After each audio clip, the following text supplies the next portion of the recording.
ชอบจริงๆเวลาที่เราได้อยู่ด้วยกันเหมือนว่าเวลาของเรามันผ่านไปเร็วทุกวันเดียวก็ไม่ได้กล่าวทุกครั้งที่เราเจอกันเวลาจะมาแค่ไหนก็ไม่เคยพอไม่รู้อะไรที่ทำให้เราเข้ากันแบบนี้ทุกเรื่องก็ดูมันจะเข้าใจ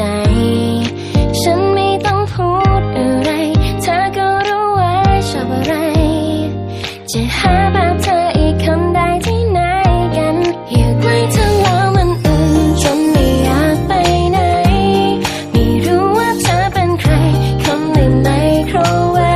ฟอุ่นใจไม่เคยจะหมดเธอเป็นเหมือนเมนูโปรดที่ฉันไม่เคยเบื่อสักวันอยากอยู่ใกล้ๆไปนานๆ